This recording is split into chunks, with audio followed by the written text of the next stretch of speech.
Hello, this is Jim McCotter with Christian Nations Today. I want to tell you what our President Barack Obama said again last night, which was wrong, which was racist in what he said. And we're going to look at his exact statement, and you can judge for yourself. You say, Jim, why, being a Christian, are you addressing things to our president that may seem disrespectful? Aren't we supposed to respect the President of the United States? We're supposed to respect righteousness. We're supposed to expose, the Bible says, all unrighteousness. In fact, did you know, other than Jesus Christ himself, the greatest man that's ever been born on this earth, Jesus identified who he was? And did you know he was martyred for condemning the top political, civil leader in his nation, who wasn't particularly a Christian or a follower of God, though Obama says he is. But Jesus said the greatest man that was ever born of woman was John the Baptist. And John the Baptist was martyred because he was condemning King Herod out of the law of God. Well, Obama has violated the law of God. He promotes homosexuality, sodomy. He puts the colors of the homosexual flag colors on his White House. He promotes abortion, the killing of babies.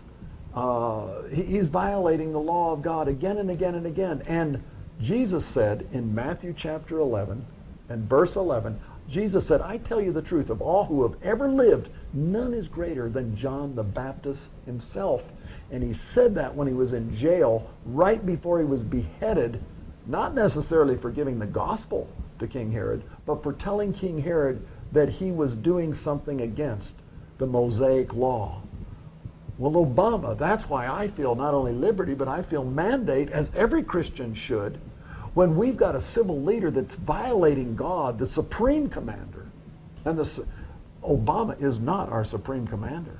Jesus Christ is supreme. In Colossians it says Jesus Christ is the head of the nations. He's the head of all authority. Didn't Jesus say before he ascended into heaven, all authority on heaven and on earth is given to me? He has all authority. That's why he said go to the nations and disciple the nations, not the churches, disciple the nations, because he has the authority over the nations. He is King of kings.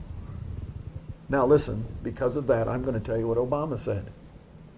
Referring to the police, last night he said, I want all of them, that's who talking about the police, to maintain a respectful and thoughtful tone. And I would hope that police organizations are also respectful of the frustrations of how people in these communities feel. Period.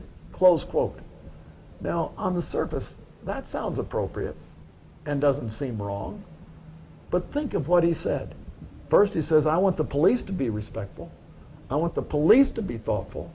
I want the police to respect the feelings of the people in the communities.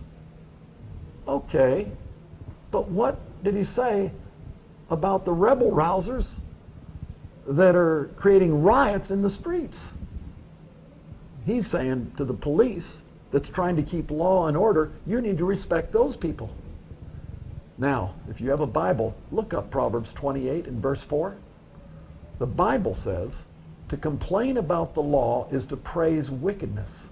To obey the law is to fight evil. So you see, here we have mobs of people complaining about the law. And the law isn't perfect. In fact, the only way the law could be perfect is if they took on again the law of God. But even so, the law is far better than the lawless. And Proverbs 28:4 says, to complain about the law is to praise the wicked, but to obey the law is to fight evil.